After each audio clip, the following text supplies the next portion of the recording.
بسم الله الرحمن الرحيم. الحمد لله رب العالمين، الصلاة والسلام على رسول الله وعلى آله وصحبه ومن والاه. السلام عليكم ورحمة الله وبركاته. التنبلتان سجنتا أسين دور دربي وري غري جارتشو بربادن تيمي جارتشو بربادن توتافي غري أدام باسوم برباتشي سارة كنجرو لالي توري غري جارو كيست على كمين غرين جارما غرين دوبرتوتا غرين دلغغوتا غرين دعاتا غرين مشايخا غرين دلدلا كرا كمين جارما كنجر توكو توكو لالي توري جارما غري رتيمو ستيجي دنجرو ستيبي دنجرو لالي توري ستيجي كيسان كيستي forming stage kan jalqaba laallee jirra. Forming stage jechuun yeroo jalqaba namni wal filatu, kan wal gahu, kan sagalee walii kennu forming stage jedhama. Stage san irratti namni hundinuu hamilee godhataa, wal jaalataa, wal kabajaa osoo filamee jedhee itti hawwaa sun stage jalqabaa jedhamee ilaalama. Stage lammaffaa laallee jirra. Storming stage kan jedhamu laallee jirra. Erga filate booda namni mubaasharatan wal dhabaa, wanni irratti wal dhabu duraan badhee wal beekaa, halaala irraa wal jaalataa, wajji jireenya isaa keessatti ebaluun kun na caala jedheetti amanaa, garii immoo anattu caala jedheetti amanaa. Kanaaf erga wal ga'e immoo isteejii lammaffaa irratti wal barata jechaadha. Tokko expectationii isaatii ol ta'a, bakka inni yaadee ol ta'a namni tokko. Tokko immoo bakka inni yaadee gadi ta'a waan ta'eef namni wal dhabaa deema. Garee hogguu ijaaran steeppiin awwala steeppii mirqaanaati, steeppii gammachuuti, steeppii wajji jireenyaati, steeppii wal jaalalaati, wal kabajaati, wal hawwuuti, taalentii garagaraa, dandeettii garagaraa, humna garagaraa namni qabatee walitti dhufa waan ta'eef hamileen isaa baay'ee cimaa deema jechaadha. Keessattuu ijoolleen dubartootaa warri onlaayina qabu, warri garee ijaaree nama gargaaru, warri hooggansa filatu kun yeroo jalqabaa irratti sagalee walitti mi'aayaa, yaadaan walii galaa akkasitti wal filatama waan ta'eef jalqaba irratti baay'ee itti mirqaanu hundi isaanii. Steeppiin lammaffaa sun immoo storming stage kan jedhaniin suni yeroo namni wal bira gadi taa'ee baasii baasee walitti dhufee torbaaniin 15 ji'aan waggaadhaan tarsiimoo kaahatee deemuuf ta'u amala wal barataa deema. Amala wal barannaan konfliktiin adda addaa, dhiibbaan adda addaa, walitti bu'iinsi hin uumama. Kuni normaala jechaadha. Walitti bu'iinsi uumamu kun normaala, hin laalamu. Seera uumamaati. Haga mara wal baratanii haati warraatiif abbaa warraa tokko walitti dabalamanii backgroundii garagaraa irraa dhufan. Ittiin bulmaanni isaanii garagara, wajji jireenyi isaanii garagara, yaanni isaanii garagara.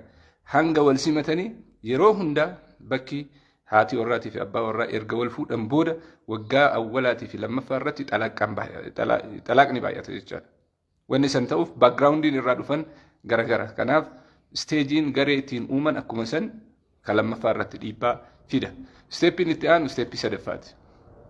Steeppiin itti aanu steeppii sadaffaati. Steeppii hojiiti. Hojii irratti immoo walitti deebi'ee hayni walii galu sun hayni walii gale walitti dabalamee hojii hojjeta jechaadha. Kaachirraa nafee steeppii lamaanii gara waan hojjetan hojii lafarra kaahan san tartiibatti deebisanii dhumarra adjourning stage jedhanii karaa saniin deema jechaadha. Kana keessatti yoo dogongorri uumame akkamitti araarri bu'aa kan jedhu laalla jechaadha. Akkamitti araarri bu'a.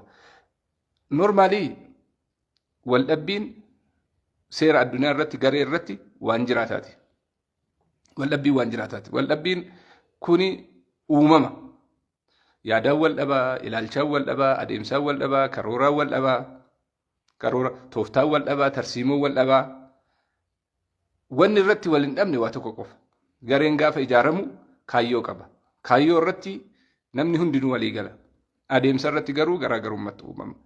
Tokko namni hunduu bifa bifaan laala. Yaada wanni jedhamu kun nama tokkottu yaada. tokkotti dabalaa, san booda in gurgurataa, san booda yaadni kun in ulfaayaa, in bu'aa, in daa'imaa, lafarra deemaa, san booda miila godhataa, akkuma ilma namaatitti in guddataa, in bilchaataa, in furdataa, in dheerataa, in gabbataa, deemee yaadni kun imma gara biritti jijjiirama yookaan immoo deebi'ee du'a jechaadha. Kanaaf namni yaadu kophaasaa yaada malee sammuu namaatiin waliin hin yaadu. Jalqaba yaada dhiyeessisan, yaada argatisan namaa fida jechaadha. Kanaaf yaada kanarratti adeemsarratti wajji jireenya keessatti konfliktiin walitti bu'iinsi ni uumama. Walitti bu'iinsi kun immoo seera qaba. Seera walitti bu'iinsi akkamitti hiikamaa jedhu waliin ilaalla jechaadha. Walitti bu'iinsi natural waan jiru. Walitti bu'iinsi adeemsa irratti akka jennetti, ilaalcha irratti, tooftaa irratti, tarsiimoo irratti, karoora irratti, filannoo irratti, sagalee irratti gareen tokko eegee ijaarame booda walitti bu'iinsi uumamuun hin mala. Walitti bu'iinsi garuu seera qaba. Seerri kun seera kaayyoo hin diigne, seera galma isaa hin diigneen walitti bu'iinsi uumama jechaadha. Walitti bu'iinsa kana dhaabuudhaaf ammoo yoo xiqqaate tooftaa 12 laallee gaggabaabsinee tooftaa 12 laalla yookiin tooftaa 14 laalla yookiin gaggabaabsinee tooftaa 5 jaalaallee wal geeggeessina jechaadha. Wanni asirraa haasa'aa jirru warri garee uumtan shabaabni, dargaggeessi, dubartiin, du'aatni, sheekonni, warri daldala hojjettan hundi isaatu jalqaba walii galuunis jira, walitti bu'uunis jira, wajji deemuunis jira, wal biraa hafuunis jira waan ta'eef qophiidhaan deemuun barbaachisaadha. Inni jalqabaa yeroo walitti bu'iinsi uumame steeppiin jalqabaan kan fudhatamu tokkoffaan wal dhaga'uudha. Listening, active listening jedhama. Jalqaba asoo waan walitti bu'an san irraa siqanii dhaggeeffachuun barbaachisaadha. Maalinni wanni namni sun haasa'aa jiru sun maalinni maal barbaade? Maaltu rakkoon uumame? Maaliif wal dhabde? So abbaa sanirraa rakkoon kee maalinni? Maaliif wal dhabde jedhanii gurra kennuun jalqaba irratti furmaata kenna jechaadha. Namni tokko yoo nama isa biraa dhagaye, nama wal dhabeen dhaggeeffachuu danda'e, gaafii namichi sun gaafatu deebii muraasa argatee jira jechaadha. Understanding the question is half of the answer. Gaafii namichi gaafatee irra wal dhabe san qajeelatti dhaggeeffachuu dandeenyaan walakkaa deebii deebise jechaadha. Walakkaan deebi'eefii jira jechaadha. Kanaaf namoonni yeroo aaran dhaggeeffachuun barbaachisaadha. Yeroo isaan dubbatan qajeelatti gurra kennaniifi dhaggeeffachuun barbaachisaadha. Qajeela gurra kennaniifi natti iyyin hin jedhamu, hinaasayin hin jedhamu, calli gadi hin jedhamu, aboonurraa gad callisu us hin jedhamu. Maaliif beenzila itti dabalaa deemna waan ta'eef. Kanaafuu inni jalqaba rakkoo hiikuu barbaannaan dhaggeeffachuudha. Waan namichi sun haasa'u dhaggeeffachuudha. Maal haasa'aa jira?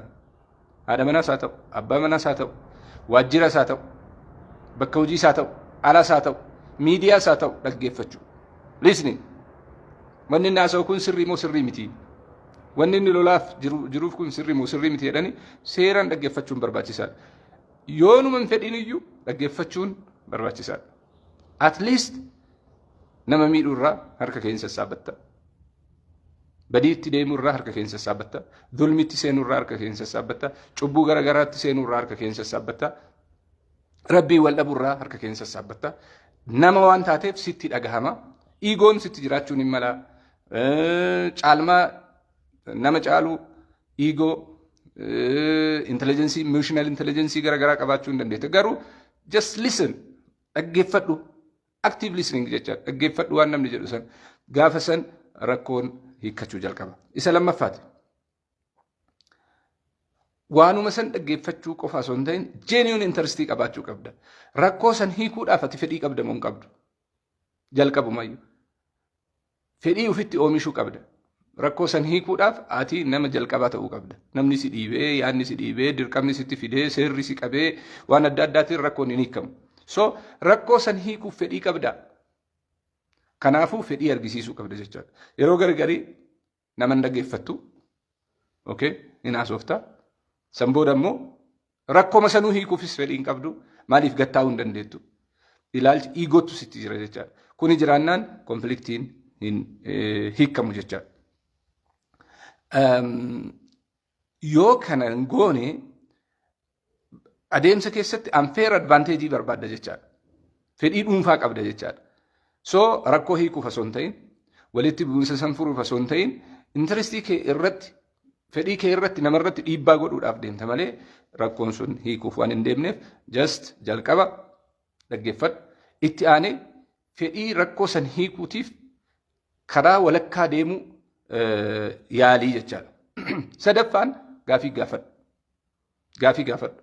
Gareen tokko keessatti rakkoon tokko hogguu mudatu, konfliktiin tokko hogguu mudatu, garee dhaabuu qofaa osoo hin ta'in deemee gareen dhaabate sun walitti bu'iinsa steppii lammaffaa irratti walitti bu'aa waan ta'eef yeroo san open-ended question.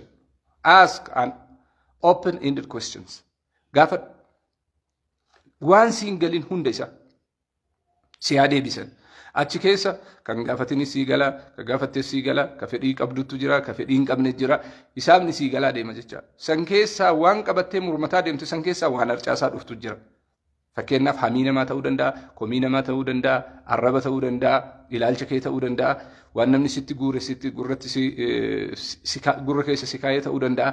Ilaalchi keetu negatively yaaduu danda'a waan ta'eef gaafii gaafadhu. Gaafii gaafachuun hiikkaa karaa dheeraa sii fida jechaadha. Awwalan dulmirraa si dhaaba, cubburraa si dhaaba, hamiirraa si dhaaba, komiirraa si dhaaba, eenyummaa keerraa si dhaaba. Sitti immoo hamilee godha.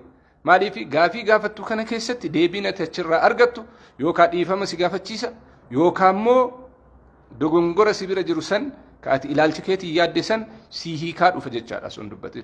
Yookaan immoo namoonni sun deebi'anii dhiifama akka si gaafatan taata waan taateef inni sadaffaa gaafii banaa ta'e gaafadhu. Gaafii gaafachuun garee tokko keessatti waan garaa keessa jiru gaafachuun tokkoffaa kabaja, lammaffaa qulqullummaadha, sadaffaa nagaan jiraatta san booda.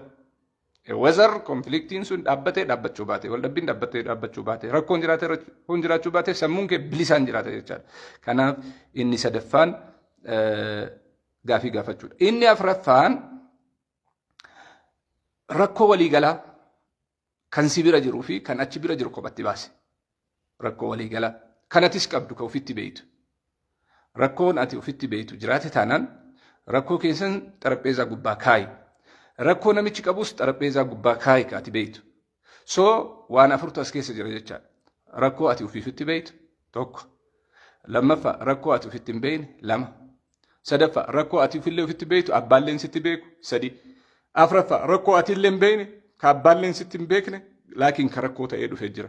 Kana afran hiikuudhaaf rakkoolee afran kana hiikuudhaaf waan waliigalaa keessaa fudhadhu. For example, namni walitti dabalamu kun waan wal fakkaatu qaba irra caalaan isaa akka dur warri mammaaku faranjiin mammaaktu san birds of the same feather fly together. Namni yaanni isaa walitti hin galle ji'a tokko waliin jiraachuu hin danda'u. Baatii lama waliin jiraachuu hin danda'u. Yaanni walitti galu malee namni immoo wal duuka deemuu hin danda'u. Namni wal duuka deemu kanatti walitti bu'a jechaadha. Maaliif half of waan namichi sun qabu kunillee hin qabaa wajji deemaa jiranii. Haa ta'u malee persentii muraasa garaagarummaa qabaachuun mala. Persentii muraasa garaagarummaa qaban san kophatti baasanii ka waliin qaban san bakka tokkotti deebisanii ka irraa hafe irratti mari'atama jechaadha. Ka irraa hafe irratti mari'atama. Inni shanaffaan filter godhi, miirar godhi. Mastootii of dura kaayi. Mastaawotiin ati of dura keettu namicha san fuudhiitii bakka isaa san ati taa'i. Bakka namicha sanii ati taa'i. Zan uf gaafadhu gaafii kana ati namichaa ta'iiti ati bakka abbaa wal dhabdeen san ta'ii san booda gaafii gaafadhu. Gaafiin ati gaafattu kun deebiis ufumaa kenni deebisiiti. Deebii akkamii ufii laattaa? Osoo namicha bira hin gahin ati namicha ta'i bakka isaa dhaabbadhu. Bakka isaa dhaabbadhuuti gaafii asirraa. Raawwii inni raawwate, adeemsa inni deeme, tooftaa inni deeme, ilaalcha inni qabu. Ati namicha san ta'iiti miila namicha san keessa, kophee namichaa san keessa dhaabbadhu. Miila keetiin achi dhaabbadhu. Zan gaafii kana ask yourself again. Ufuma gaafadhu. Gaafa uf gaafattu deebii deebistu san laaliiti. Deebiin sun sirrii moo sirrii miti yoo argatte half of the answer waan barbaachisaa ta'e irraa walakkaa argattee jirta jechaadha. Gaafii gaafachuuf deemtu san ati abbaa san ta'ii uf gaafadhu. Ati immoo gaafatamaa ta'ii deebisi. Dan walakkaa dubbiidhaa achirraa argatta jechaadha. Itti aanseeti. Erga waan shanan kana goote booda the best way, the best option yoo maal ta'ee furmaanni argamaa jedhi immoo lafa kaa'i. Okay? Baanee addaan bittinnaa'uudhamu tokko. Lakki compromise goonee waan jiru kana ofitti fudhannee walakkaa isaa qabannee deemnamoo lama. Kaayyoon deemnuuf xumuramee immoo hin xumuramne sadii. Zan ani hoo harka meeqa keessaa fudhadha dogongora kanaaf. Abbaa dogongora saniif haa ta'u, abbaa wal dhabdeef saniif haa ta'u, abbaa itti komatti mufattisanii haa ta'u, ati immoo sheeriin kee parsantii meeqa ture? Okay, karaa san sirreessuu keessatti, tolchuu keessatti, adeemsa san karatti deebisuu keessatti parsantii kee meeqa ture? Parsantii san ofii kennitee tokko waan compromise gootu gootee, lama waan win-win gootu. Compromise jechuun irraa hir'ifattu. Waan irraa hir'ifattu. Fakkeenyaaf ilmi namaa الكمال لله سبحانه وتعالى أول ما نمني قوتون انجروا الدنيا الرّ أول ما نمني قوتون انجروا إلمنا ما هيرؤودا كان جدو كيسة تكوتي كبته رول نمبر 1 لما إلمنا ما دوغونغورا كان جدو حركتي كبته هيرئني كربي أمما نؤمي جتشاد دوغونغوري كانوا أمنو جتشاد كان الليل لما فافرته سدفا وان نميتشسن دلك إسيسي سبب إسافرته أكني دوغونغورو كان تاسيسي أنا مو يرو غرغري qarshii fuune akka mul'atutti kiisa kaannee deemnee hattuun kiisaa nu fudhannaan achi booda namicha duuka fiignee mana poolisaa fiduun kun dogongora kiyya malee dogongora hattuu saniitii miti. Maaliif aanattuu akka inni qalbiin isaa baddu isa godhu. Hojjetaa karaa deemu dura waa kaahanii achi booda wanni sun meeshaan sun moobaayilli sun bade jechuun abbattu itti erga jechaadha. Karaa dogongora sanii aanattu qindeesse moo abbattu itti gale kan jedhus keessaa fudhatanii hir'ina uumama dogongora ilmi namaa dogongoru kan ani immoo akka inni dogongoruuf kararra buuse dabalataan immoo namoonni naannoo san jiranii fi garee kana akka diigamu barbaadan yookiin tiimii ijaaramu waan adda addaa barbaadan sun immoo steeppii jarri deeman laalee afran kana fudhadhee dogongora namichaa hogguu bakka tokko kaa'u. Dogongorri kun guddaa moo guddaa miti? Sirrii moo sirrii miti?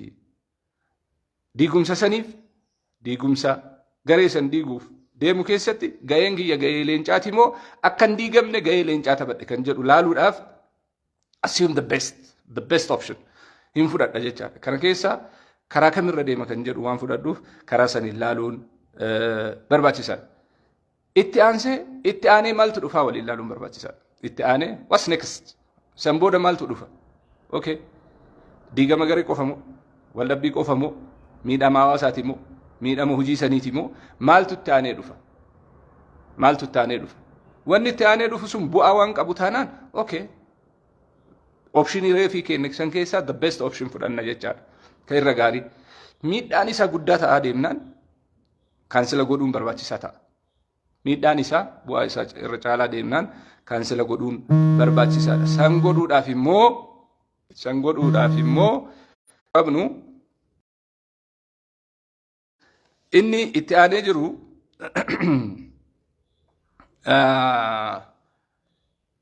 gaafa waldhabbiin akkasii sun uumame itti aansanii okay.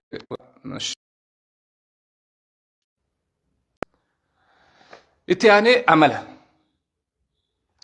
hanga eessaa dhiibaa hanga eessaa dhiisaa steppiin jechaadha. Hanga eessaa dhiibaa hangam dhiisuu danda'a. Waan amma qabadhee deemaa jiru kana keessatti aan hanga eessaa waan kana sirreessuuf deema eessarratti dhaabuu qaba kan jedhu conflict resolution methodology keessatti laala jechaadha.